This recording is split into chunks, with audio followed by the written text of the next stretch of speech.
G'day humans, Chris Stead here. Today I'm reviewing the Lenovo Yoga Slim 7X laptop. Let's go.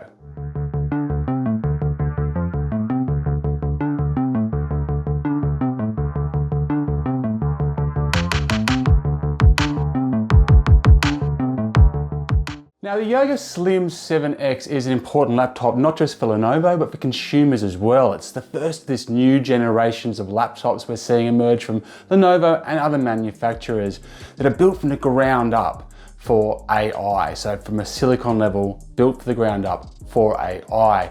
So it's Copilot Plus enabled, but it's also using Windows ARM, and it's using a SnapDragon X Elite processor. So there's a lot of new going on here, but the results should mean an experience which is lighter, lasts longer, and doesn't sacrifice on performance. But does it? Look, spoiler alert, this thing's pretty awesome. But anyway, let's jump into the full Lenovo Yoga Slim 7X review. And we'll start, as we usually do, with the price here in Australia. Now this variant is the 1TB M2 PCIe Gen 4 SSD hard drive, so there's 1TB. Also, it's got 32GB of DDR5 RAM in it. Now that is the only variant I've been able to find for sale in Australia, at least as of now, which is October 2024. There is a variant I have seen overseas, which is 512GB hard drive and a 16GB RAM version, but as far as I can see, it's not available in Australia. This one, however, is available in Australia. I had a look just before I jumped on camera. It was going for about $2,799 on retailers such as JB Hi-Fi. Now that price is probably a little bit up there for people who are looking for effectively a work computer. It does have obviously multimedia capabilities. It has creative content capabilities as well, but it's kind of in that work space more so than it is in the high-end kind of creative space or in the gaming space. So you can get OLED laptops, you know, sub 2,000 here in Australia. But as I'll go into, I think for what you're actually getting in this device and the quality of the experience, the price actually isn't too bad. Now, speaking of which, let's have a look at those specs. And I've got to hand it to Lenovo, like this thing is just packed with top of the line features. So anyway, I got that SnapDragon X Elite processor in it. It's the 3.4 GHz version, so not the top version. It can push up a little higher than that, but it's got the 12 cores in it. It's got an integrated Adreno GPU, so that's not quite as good as you're gonna get from the integrated Intel or AMD offerings out there. And as we'll go into, that does impact gaming considerably. It's got the its own Lenovo AI core neural processor. So there's what Snapdragon is doing, but there's also Lenovo's got its own AI core in there as well. Now, in terms of overall power, it's talking about 45 tops here. And like I said, it's built from the ground up. The silicon is built from the ground up for AI. Also, as mentioned, there's that 32GB of DDR5 RAM in here. Now, that's soldered on, so it can't be upgraded. But the 1TB SSD is upgradable, should you want to open it up and do a little bit of surgery. Now, the screen, the excellent screen, 14.5-inch 3K OLED touchscreen. They're calling it PureSight OLED, but PureSight is just their marketing term for this OLED screen. It's got Dolby Vision support. It's got HDR 600, so that's okay, not great. It can, you know, HDR 1000 would be, you know, impressive. HDR 600, not bad, but not as high as it can get. It's got 1000 nits of peak brightness though, 16:10 aspect ratio, only the 90 Hz refresh rate, so it doesn't push up to that 120, which is kind of desirable, but 90 Hz you can get away with when it's not a gaming PC. Low blue light, 100% DCI-P3 color gamut as well. Now, it's packed with 4 Dolby Atmos tuned speakers, as well as four noise cancelling mics.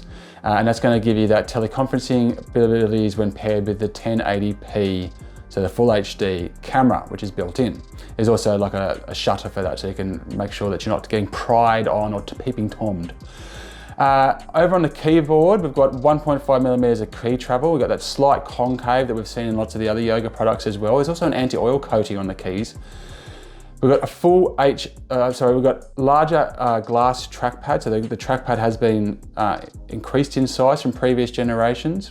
We've also got a full metal casing. I'm going to go into this a little bit more when we talk about the design, but yeah, the whole entire laptop is full metal, and 50% of that is recycled aluminium as well. As a result, it's only 1.28 kilograms. And this is the slim variant. It's only 12.9 millimeters thin as well. It's kind of got that comfort edge, they call it, the rounded edges on it as well. But overall, it's a really portable laptop. Feels very, very light in the hand, but thanks to that all metal casing, it feels really solid too. Now on the port front, there's 3 USB-C 4 ports. They're all fully featured USB-C 4 ports, Thunderbolt ready. So that's great to a certain extent, but obviously you are missing some other ports as a result. There is a dongle included, however, that will give you USB-A and HDMI ports. However, in my version, that dongle wasn't there. I think it's because it's just a review product. It's been through a few other reviewers before me. So I believe it's supposed to be there. I'm told it's supposed to be there, but I just want to state that it wasn't there in mine, so double check. Now, as for the battery, 70 watt hour battery is quite large actually. It's larger than what we're seeing in some of the competitors, and you can get up to 2 days on that on one charge. And I'll go into battery life a little bit more in a sec, but yeah, the battery life is impressive. As mentioned, it's working on the Windows ARM OS, Copilot Plus PC. It's got Wi-Fi 7 and Bluetooth 5.4, so reasonably future-proof in that regard. The packaging is worth a mention as well, because it's all sustainable plastic-free packaging, and I did notice that when I unboxed it. And the color is cosmic blue. All right, let's have a closer look at the design of the Lenovo Yoga Slim 7X. Now, this is the cosmic blue, which is a slight variant on the teal I've seen elsewhere in the range. I think the Yoga Book 9i came in teal. This is cosmic blue. It's a beautiful color. It's really, really nice, but as you can probably see, has quickly marked up with fingerprints, which takes away a lot of the beauty. So I don't know what you can do about that, but it is overall a beautiful machine. I mean, obviously you can't tell on camera, but it's super light, and you can probably see just how thin it is.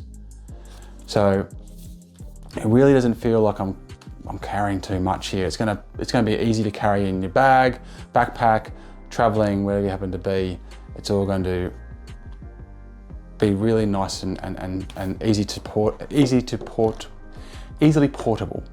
Now, the Lenovo range has this tab with the camera. The camera comes up like that. You can see this little tab. It gives you something to grab when you pull up from here. I really like it. Just be careful you just don't continually put your thumb over the camera, or you're just going to smudge the lens a little bit.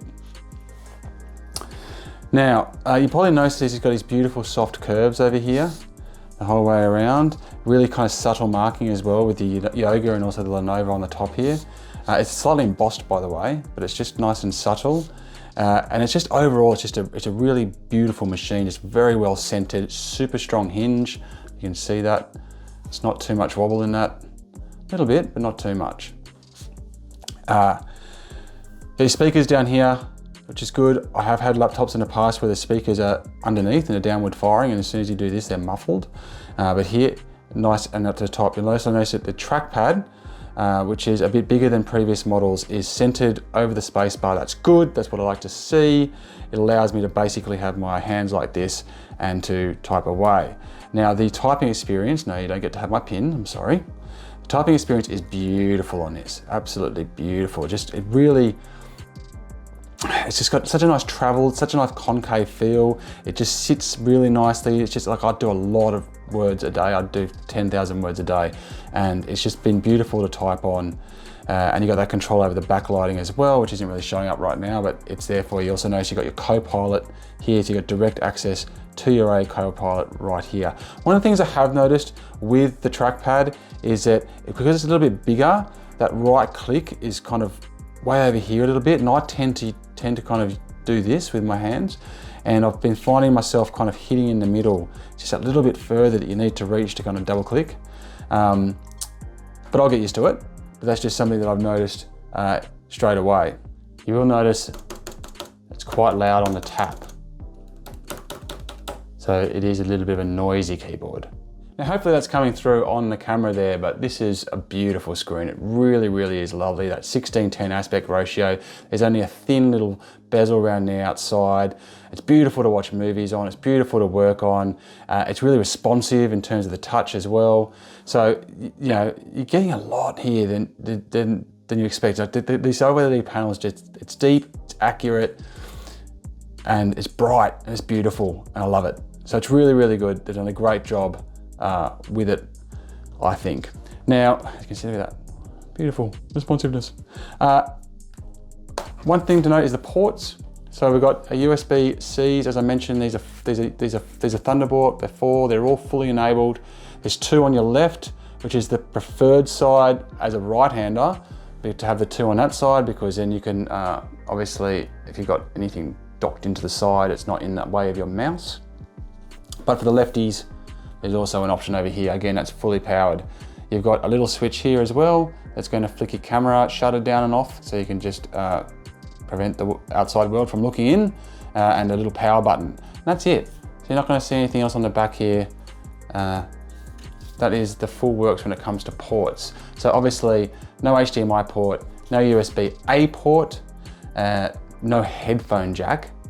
And I don't really think they're too big a loss in this day and age. No micro SD or SD card slot either. That's probably the other one that you might have otherwise wanted. Which are handy, I've got to say they are handy.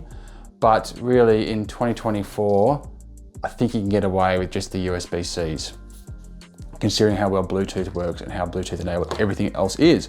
But overall, overwhelmingly positive, a beautifully designed machine. People are going to think you're awesome when you're walking out with this. Probably, I don't know, I wouldn't even notice. But anyway, it's gorgeous. It's not just about looks either. My experience with the Lenovo Yoga Slim 7X, just in the day-to-day use, has been really, really positive. It's super snappy, it's zippy, it's easy to use, and as long as you're kind of sticking within that ecosystem of native ARM apps and that kind of more day-to-day exercises, it's really going to deliver a great performance for you.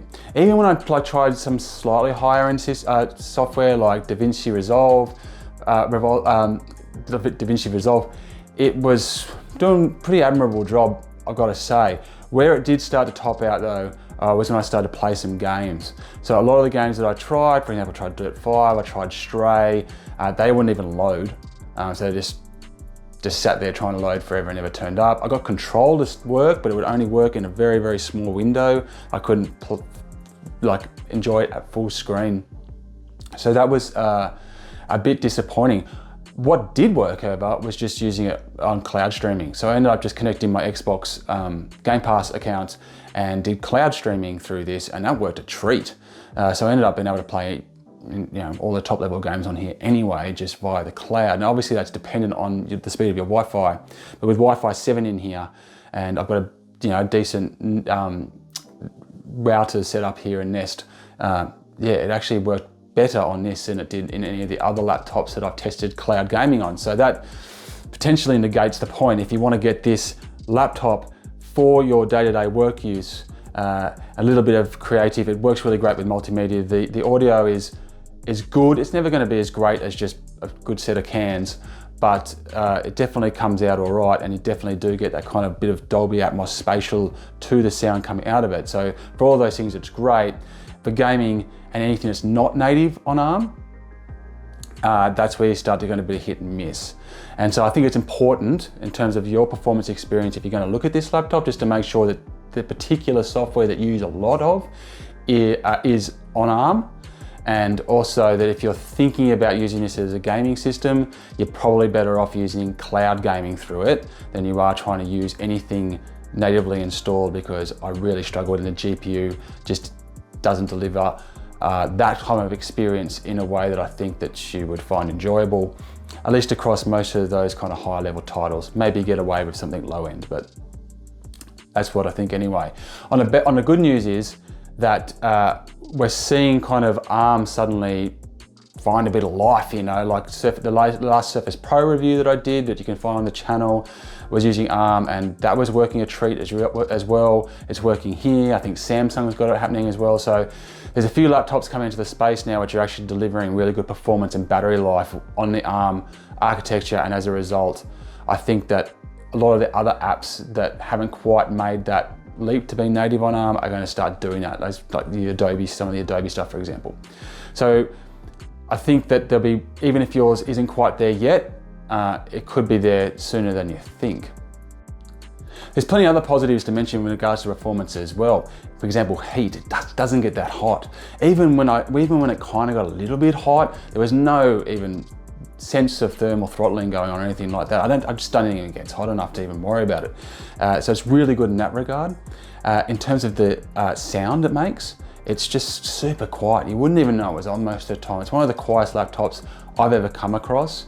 The backlit, the way that the backlit keys, or the way the keys are backlit, there's a really nice contrast to it. It stands out really well in dim environments. It's easy to work in dim environments. I mentioned before that the onboard speakers are solid.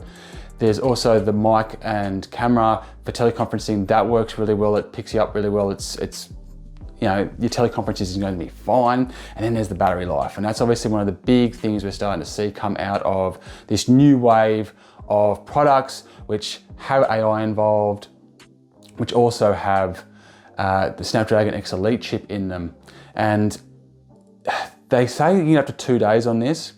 Look, I'm going to see you comfortably getting through a day with some pretty decent use.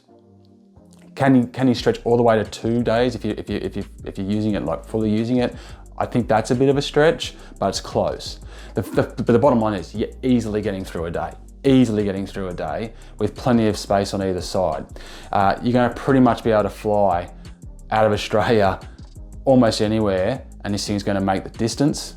So that's also kind of a key point to make, I think. So in terms of the battery life, it does a really, really good job there, and it's definitely worth mentioning.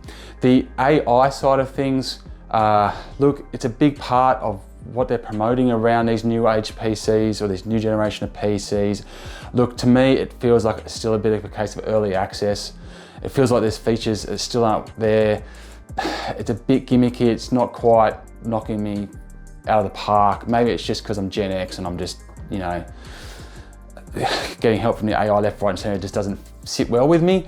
But yeah, I'm not blown away by that side of it yet. It's there. But that's one of the cool things about this particular device, with the way that's built ground up for AI, with the Wi-Fi 7, with the Bluetooth 5.4, all those little bits and pieces that they've kind of crammed into this do help make it what I think is quite a future-proof laptop for those people who want to get some real legs out of a purchase of this magnitude.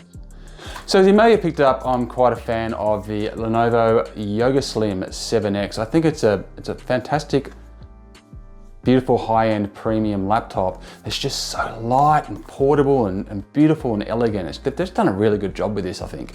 And unless you're like a high-end gamer, or you're going to spend the vast majority of your time in software that isn't ARM supported at this point, I think they're the only kind of two groups of people I can think of who won't be satisfied with this experience. I think everyone else is actually going to feel like they've got their money's worth. It's a bit of a winner, this one, it really is. So anyway, that's my review of the Lenovo Yoga Slim 7X. Thank you very much for watching. Make sure you check out my other videos, and until next time, I'll check you later.